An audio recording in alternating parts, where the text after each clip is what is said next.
The Kraft Foods Company presents Harold Perry as the Great Gildersleeve.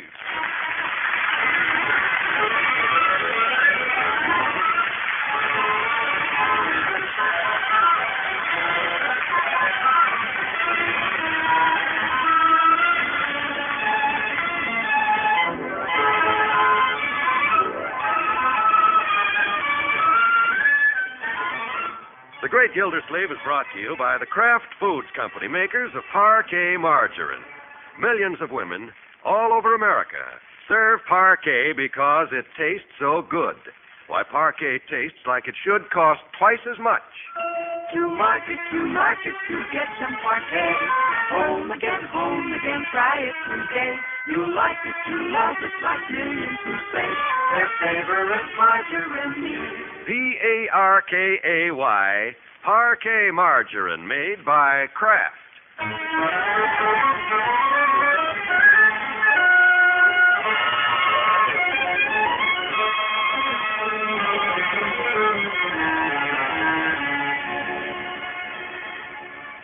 Well, let's see what's going on in Summerfield this wintry Saturday morning.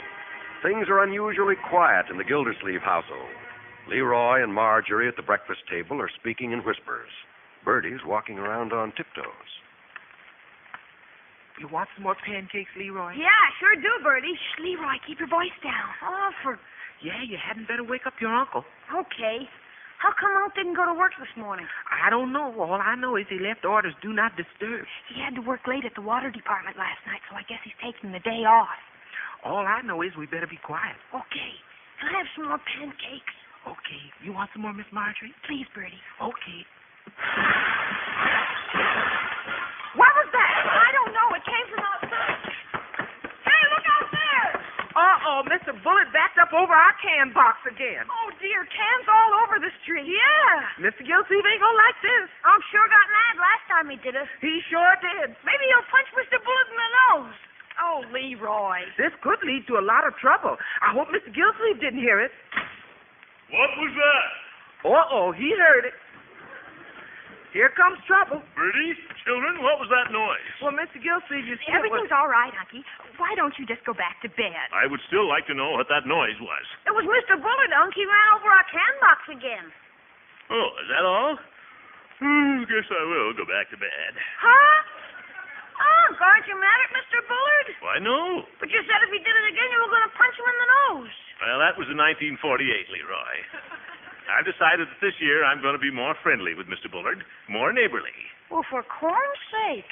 It's true we've had our little arguments in the past, but after all, he lives right across the street, and there's no reason why we can't be good friends. I think that's wonderful of you, Unky. It sure is, Mr. Gildersleeve. Oh, I don't know. I'm just being sensible, that's all. No reason why Mr. Bullard and I should be quarreling all the time. He's sort of a stuffed shirt, but he's really not a bad fellow. I'll just be friendly to him, and I'm sure he'll be friendly to me. Hey, Unc, Mr. Bullard's coming up the walk. Oh? He doesn't look very friendly to me. He sure don't. Well, that's nonsense. He's probably just coming in to apologize. Love thy neighbor. Step up and say, how be ya? Good morning, Mr. Bullard. Gildersleeve, I know you want to apologize for running over my can box. Well, accidents happen in the best of families. Gildersleeve, I do not want to apologize. Oh? When I take my car out, you know it's necessary for me to back into your driveway. I have such a long car. Well, yes, of course. And I've asked you repeatedly not to leave your can box on the edge of the driveway where I'm liable to back over it. Yes, I know. Has it ever occurred to you that I might puncture a tire that way? Well, I never thought of that. No, you wouldn't. Furthermore, your disreputable old can box is an eyesore. Well... You know, this is supposed to be a first-class neighborhood. Careful, Bullard. What's that? Yeah, nothing. I'll pick up the cans. Yes, the exercise certainly won't hurt you. You might work off some of that stomach. Bullard? Bullard, Yes? You... I'm sorry about the can box. Well, just see that it doesn't happen again. Good day. I made it.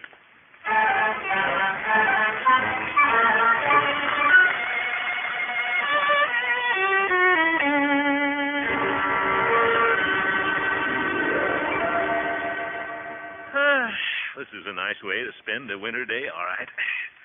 Sitting with your little family around the fireside. Pretty nice, all right. Don't you think so, Marjorie? Yes, Unky. Don't you think so, Leroy? Yeah, it's okay, I guess. Hmm? Unc, I'm tired of staying in. Can I have a quarter to go to the movies? Leroy, you went to the movies last night. If you're restless, why don't you go out and play in the snow? No, there's nothing to do out there. Well, you could pick up those cans and put them back in the box. That'd be wonderful exercise. I thought you were going to do it, Unc. Mr. Bullard said you were the one that needed it. Never mind, Leroy. Well, go out and play anyway. There's little Craig Bullard across the street. Go over and play with him. He's a twerp. Now, he's not so bad for a Bullard. Oh, I don't like him. He's a twerp. Oh, Leroy, that's not the right attitude. Remember, we're going to be friendly with the Bullards now. Gee, I liked it better when we were fighting with him. If... That will do now. Go out and play with Craig, Leroy. Okay. And put your little coat on. Okay. Love thy neighbor. Ta-da-da-dee. Uncle Mort, Yes? you look awful funny with that halo around your head. What? I can't get used to you being so sweet and gentle with the Bullards. Well, I'm just starting my own good neighbor policy, that's all. You certainly are.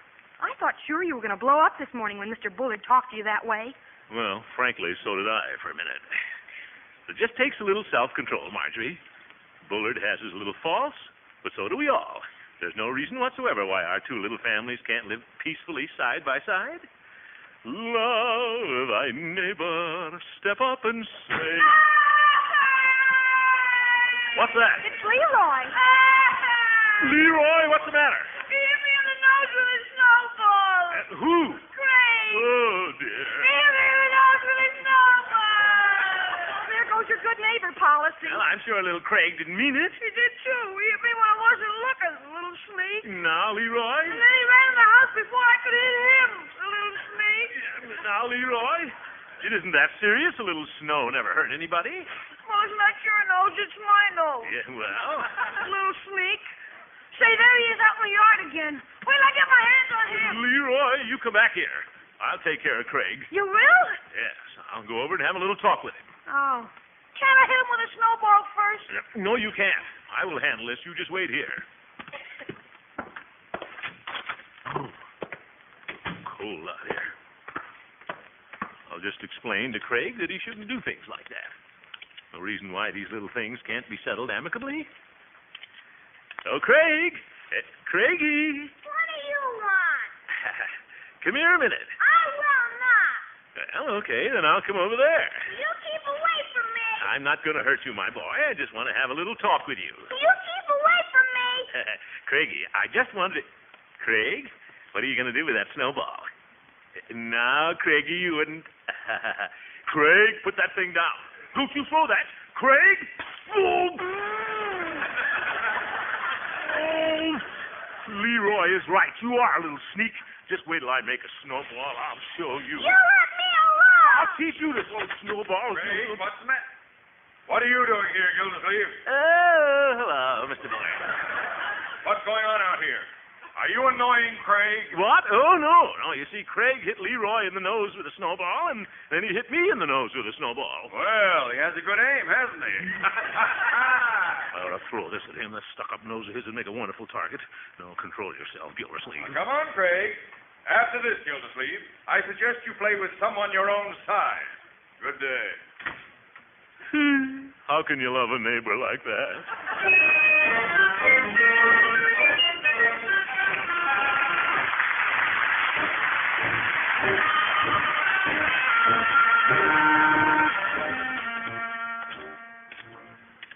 All the people in Summerfield and I had to live across the street from Bullard. I guess he was right about that old can box of mine, though. Well, Peavy ought to have a box I could use. Good afternoon, Peavy. Hello, Mr. Gildersleeve. What can your friendly neighborhood druggist do for you today? Well, You might want to take advantage of our weekend sale on toothbrushes. No. Or you might be interested in our bargain offer on nail files. Well, no, Peavy. I'm looking for a box. How's that? I'd like to get a box. A box of what? An empty box. Would you repeat that, Mr. Gildersleeve? Look, Peavy, I need an empty box, a large one. A carton to put my cans in. Oh. Do you have one to spare? Well, I believe I have one in the back room. Good. Mr. Bullard ran over mine this morning. Oh, Bullard ran over your can box again? I'll bet you raised Ned with him, huh? No, I didn't. You didn't? No. No use starting arguments over these little things. Bullard really isn't such a bad fellow, Peavy. Mr. Gildersleeve, are you sure you feel all right? Of course I do. There's no reason why neighbors shouldn't get along with each other. Yes, not. It's just a matter of controlling your temper, that's all. Well, you have a point there, all right. Sure. I remember when I was a young man, I had a terrible temper. You did, Peavy? Oh, yes, I was a regular wildcat. Is that so? Positively. I'll never forget the time I went on a picnic with the future Mrs. Peavy. The town bully was there, and he started teasing her. He kept flipping olive pits in her potato salad. He did? Yes, and I warned him he'd better stop or he'd have to take the consequences. But he kept on, and finally I couldn't control myself any longer. What'd you do, Peavy? Punch him in the nose? No, when he wasn't looking, I put a spider in his lunchbox.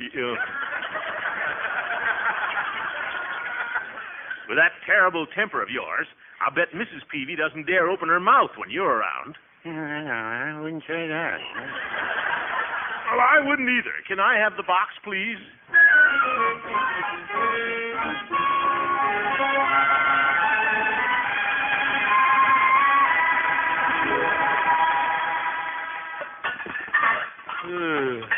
Didn't know there were so many of these darn cans. I don't mind a little exercise, but this is overdoing it. Here's some more over here. Tomato soup. Sliced peaches. Artichoke hearts. Oh, that's the night we had the judge over to dinner. It's a wonder he didn't eat the can, too, the old goat. Hi, Unc. Oh, hello, Leroy. Need any help? Yeah, thanks a lot. You managed to time it just right, Leroy. I'm all through. Oh, that's too bad. You can help me move this box over a little. Sure. Let's see how Bullard can back into this thing now. Well, come on, Leroy. It's cold. Let's go in the house. Hey, Unc, there's crate across the street. I'm going to get it. Leroy, you stay right here. I've got a snowball on me. You heard me, young man. We're not going to fight with the neighbors. Hey, Unc, there's Bullard backing in here again. Oh, well, he certainly won't back over the can box this time. He's heading right for it. What? He missed it. Well, hello, Mr. Bullard. Well, I see you got a new can box. Yeah, Peavy gave me a cod liver oil carton, and I moved it over so it wouldn't be in your way. If you'd done that in the first place, I wouldn't have hit it. Yeah. Look out, Unc, duck! Huh? Boom! Who threw that snowball? Craig did, the little sneak. Why, that little... Temper, Gildersleeve. Boys will be boys. That does it. Leroy, hand me that snowball. Gildersleeve, don't you dare throw that snowball at my son. I wouldn't think of it. This one's for you. Gildersleeve! You hit him right in the nose, Unc. I did. Leroy, keep passing the ammunition.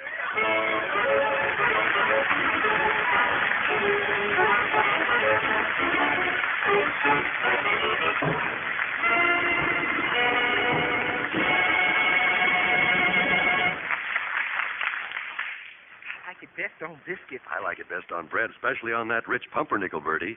Hot bread is the way I like it best. Well, I'll have to admit it's awfully good on pancakes, too. Sure is, Mr. Wall, 'cause when parquet starts melting, you get all that luxury taste. Every last smidgen of it. Luxury is the word, Bertie, because parquet is prepared like a rare luxury food from the selected products of American farms. And whether you like it best on waffles or bread, every pound of parquet is brimming over with nourishment and reinforced with 15,000 units of essential vitamin A. Then bring on them reinforcements, I say. Bring on them vitamins, just as long as they taste so good. And cost so little. I guess you know this, Bertie. Parquet costs only about half as much as the most expensive spread. Bring it on, I say, 'cause it tastes like it should cost twice as much. Friends, next time your family sits down to dinner, serve them delicious parquet. The whole family will enjoy the light, delicate taste of this spread, this luxury spread that tastes like it should cost twice as much. Tomorrow, ask for Parquet. That's Parkay, Parquet margarine, made by Kraft. Yes, ma'am. You'll get your whole family saying, bring it on. Bring on that Parquet.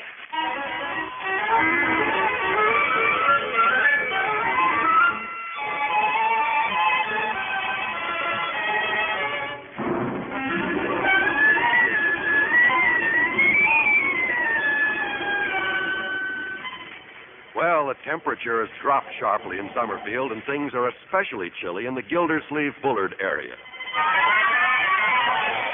Yes, and there's a big wind blowing, too. And we're not going to have any more to do with the Bullards, you understand? All right, Unky. Do you understand, Bertie? Yes, Miss Gilsleeve? All right. And Marjorie, I don't even want you to speak to him on the street. Oh, Unky. Well, I don't. But yesterday you wanted us to be friendly with him. That was yesterday. You can't be friendly with a stuffed shirt like Bullard. It's like trying to pet a porcupine. It's not funny, Bertie. I don't want you talking to their cook anymore. No, sir. The next time she comes over to borrow a cup of sugar, put some salt in it. That good neighbor policy sure didn't last long.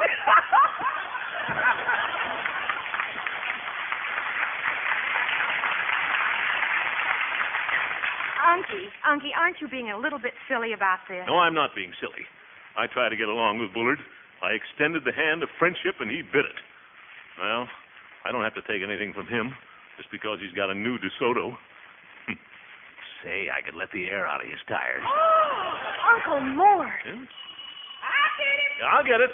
I hope that's Bullard. Hello, Gildy. Oh, hello, Judge. Come on in. Just thought I'd drop by. Oh, hello, Marjorie. Hello, Judge. Well, Gildy, how's the good neighbor today? What? Peavy told me about your new attitude toward Mr. Bullard. I think it's very commendable. Don't you mention Bullard's name to me. That's Silk Hat Harry. What? Well, Gildy, what's happened? I thought you were full of the milk of human kindness. I was, but it curdled. Yes, things are back to normal, Judge. Oh, from what I heard, my chubby friend, I thought you'd sprouted wings. Of course, it'd take pretty big wings to get you off the ground. I don't care what you thought, you old goat. Anyway, from now on, I'll go my way and Bullard can go his. And I hope he trips. Gildy. I mean it. If I never see Bullard again, it'll be too soon. Oh, hello, Leroy. Hello. Hello, Leroy. Well, have you been having a jolly time playing in the snow? No, I was talking to Craig. Craig? Leroy, didn't I forbid you to have Now, anything? wait a minute, Gildy. Can't you see something's troubling the boy? Huh? What's the matter? Nothing. Yes, there is, Leroy. Now, what is it? Nothing. I didn't want to go anyhow. Go where? On the sleigh ride this afternoon. Sleigh ride? What are you talking about, Leroy? Well, Mr. Bullard hired a big sleigh. He's taking all the kids out for a ride. Oh. They're going out to the lake, skate, and roast wieners and stuff. But who cares? Did they invite you, Leroy? No, Craig said I couldn't go. But who cares? Sure. You wouldn't have any fun with old Prissy Pants Bullard along anyway. He'd probably charge you for the wieners. Yeah. I bet they won't have a good time at all. No, guess not. Well, I think I'll go upstairs. Excuse me. I'll go up with you, Leroy. Glad Leroy's being sensible about this. Uh-huh. After all, he's not missing much. Just a sleigh ride? Sure, he doesn't care. Gildy, why don't you be honest with yourself? What? You know very well Leroy's dying to go. Well... And if you weren't on the outs with Bullard, he would have been invited. Well, maybe he would. Gildy, why don't you be a good sport about this? What? Why don't you go over and make up with Bullard right now for Leroy's sake? I will not. Gildy. I've taken enough from Bullard. By George, I can be pushed just so far. Then I become a raging lion. If you ask me, you're acting more like a mule, a long-eared one at that. Hooker, why don't you mind... Now, if you'll take my advice... Save your advice for your jury, you old windbag. Who are you calling a windbag, you pumpkinhead? Ambulance chaser. Gildy. Oh, go stick your head in a briefcase and zip it up. Well, good day. Good riddance.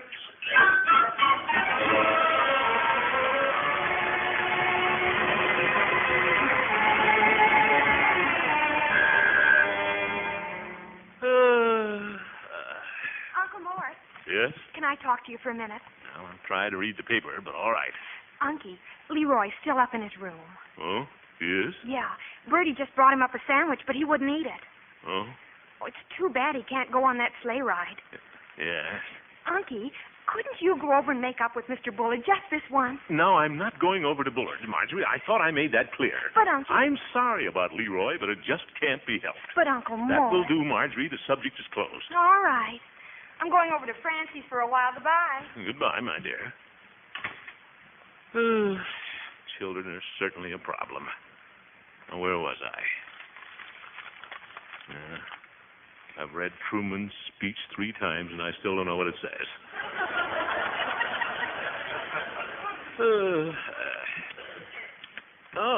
Hello, Bertie. Hello, Mr. Gilsleeve. You been up in Leroy's room? Yes, sir. Guess he's feeling all right, huh? Too bad he can't go on that sleigh ride, but it can't be helped. No, sir. What's Leroy doing up there, Bertie? Reading? Playing his little radio? No, sir. He's just sitting and staring. Oh. That's all he's doing, just sitting and staring. Oh, I see. Well... He ain't reading, he ain't playing the radio, he's just sitting and staring. I understand, Bertie. That's what he's doing, just sitting and staring. Yes, Bertie. He ain't jumping up and down. I know that. He ain't singing a song. All right, Bertie. He ain't doing a dance. Bertie. No, sir, he's just sitting and staring.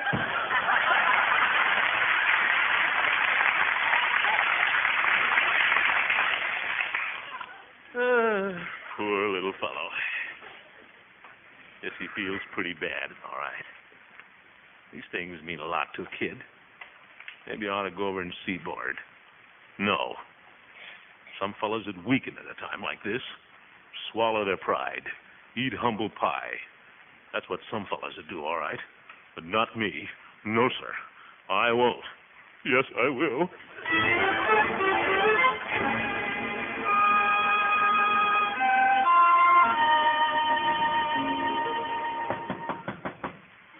Control your temper now, Gildersleeve. Remember, this is for Leroy. I'll be nice to Bullard if it kills me. Hello, Miss... Oh, Craig. What do you want? I'd like to see your father. Would you call him, please? No, I won't. Go on now, Craigie. I want to see your father. Well, he doesn't want to see you. What? My father says you're an ignoramus. You mean ignoramus. What? Yeah. That's what he called you, a big fat one. And he didn't want you around here either. You tell your father to go jump in the lake. I will not. You're a big fat ignoramus. Look here, you little snob. Well, he's not so smart. Can't even pronounce ignoramus.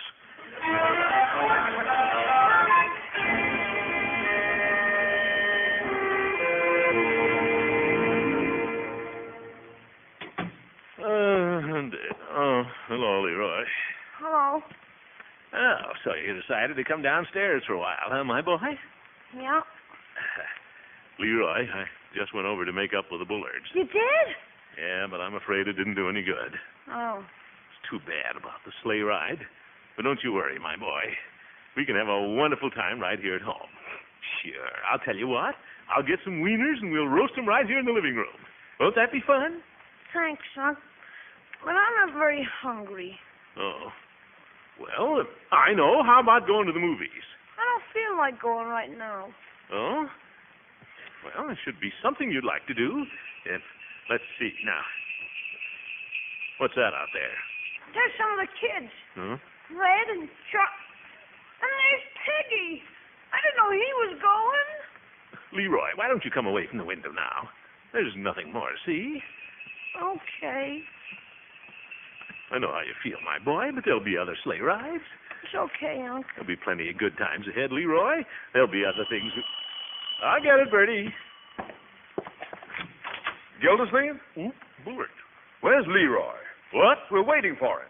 We're all ready to start our sleigh ride. But Leroy isn't going. I mean, Craig said he wasn't invited. What? Why, Craig knew better than that. Of course he's invited. Well, I thought that since you and I have been having a little disagreement, you wouldn't... Oh, nonsense. I'm not that small, Gildersleeve. Leroy is most welcome to come. He is? Well, thanks, Leroy. Here I am, Unc. Got my skates and everything. Thanks, Mr. Bullard. That's all right, son. Have a good time, my boy. I will. Goodbye. Yeah, goodbye. I don't know how to thank you, Mr. Bullard. We've had our little difficulties, but, well, I just want you to know I think you're a fine fellow. You do? Well, I still think you're an ignoramus. Good day, Gildersleeve. Oh, my neighbor. Step up and smell.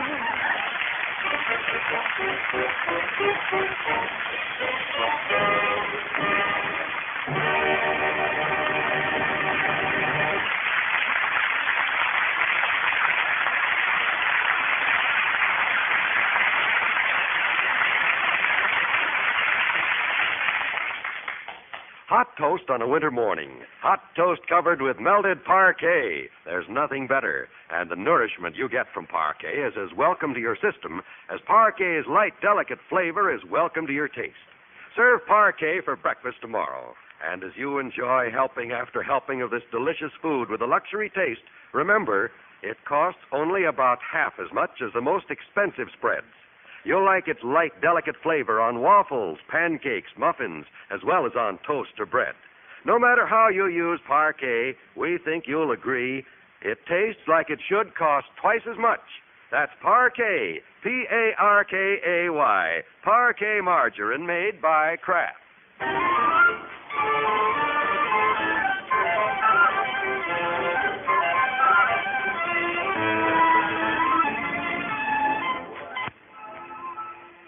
Did you have a good time on your sleigh ride, Leroy? I sure did, Unc. It was swell.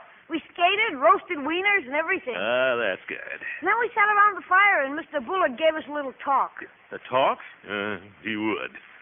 What did old frozen face have to say? He talked about thrift, Unc. He said it was important to get the saving habit when you're young. Oh? And he said the best way to save was to buy United States savings bonds. Well, I hate to agree with Bullard, but for once in his life, he's absolutely right. Savings bonds are the best way to save, Leroy. I've been buying them for a long time. Uh-huh. They're very profitable. For every $3 you put in, you get back $4. And they're easy to buy. I just have mine taken out of my salary down at the water department every month.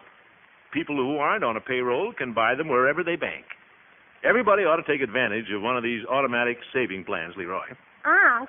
Yes, my boy? I'd be glad to take advantage of one of those plans if you just raised my allowance a little. Well, I'm sure we can arrange something, Leroy. Remember, folks, save for your future now. Buy United States savings bonds regularly. Good night.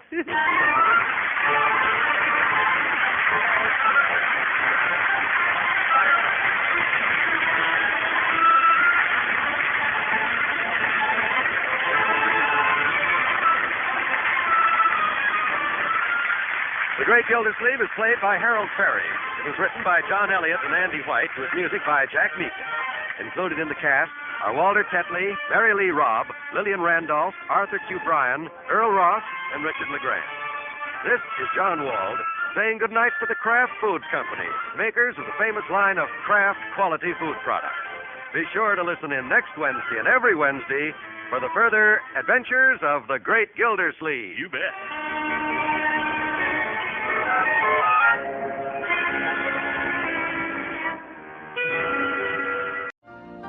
You've been listening to the OTR Gold Network. Find more classic radio at otrgold.com.